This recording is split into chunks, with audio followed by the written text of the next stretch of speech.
afternoon, children. Are you ready for our story today? Yes. Yes. What do you think is our story for today? It's all about, what do you think? Any wild guess? May wala ba kayo? Wala? Okay. Sige, start na natin kung tungkol saan yung kwento. May dalawang magkaibigan. Ang pangalan niya ay si Marco at ang pangalan niya ay si Alfonso. Sila ay dalawang magkaibigan. Alam niyo ba kung anong hilig nila? Oo, tama. Sila nga ay nagtiting. Pareho silang nagtiting. Ngayon, tinatawag sila. Sa tingin niyo, anong pangalan ng kanilang guro? Teacher? Sa tingin niyo pangalan ni teacher? Hula lang, kahit hula lang. Hindi. Ikaw, anong hula mo? Bernadette.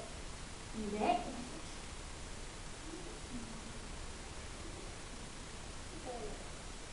Hindi.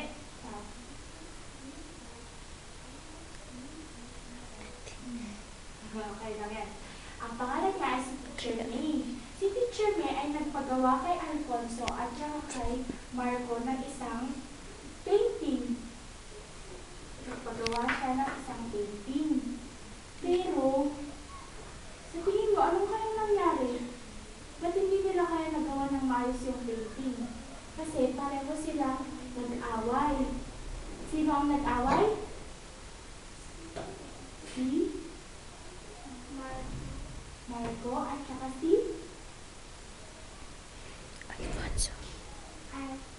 Alfonso. Tama.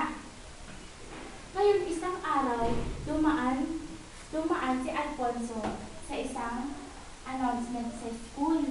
Alam niyo ba kung ano yung nasa announcement?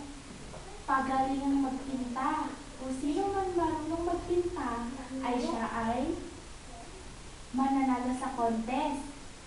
Alam niyo ba sa contest na yun? Nagkita sila ni Marco.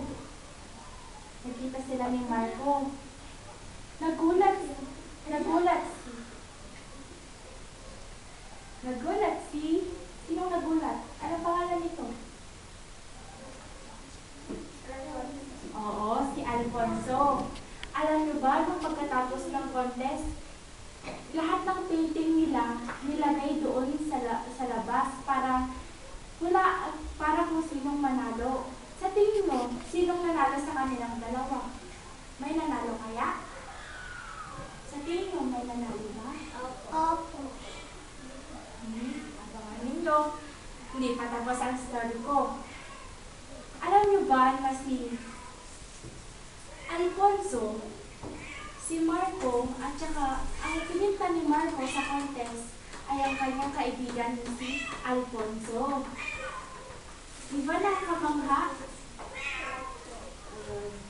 Tapos naman, si Alfonso, ang pininta niya ay si Marco. Sa tingin nyo, sinong nanalo sa kanilang dalawa? Si Marco. Ikaw. Dalawa sila. Ikaw.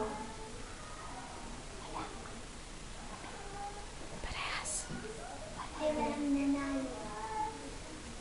Sigurado kayo. Anong wala nyo? May nanalo o wala? Taas ang kamay. Taas ang kamay.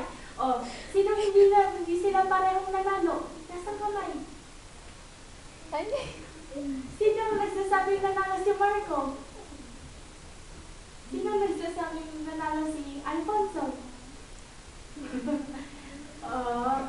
Sa katunayan, tama kayong apat dahil walang nanalo sa kanila. Pero, yung hiwaga sa pagpipinta nila is pareho nilang pininta ang isa't isa. Ayan po, pareho nilang pininta ang isa't isa. Kasi, ang kwento doon ay sila sila pa rin, kahit na nag-away sila, ay magkaibigan pa rin sila hanggang sa huli. Kaya doon nagtatapos ang aking kwento. Kaya doon nagtatapos ang aking kwento, mga bata. Naintindihan niyo ba? Opo. O, sino ulit yung dalawang nasa story natin? Mga Oo, tama. Oh, ang galing.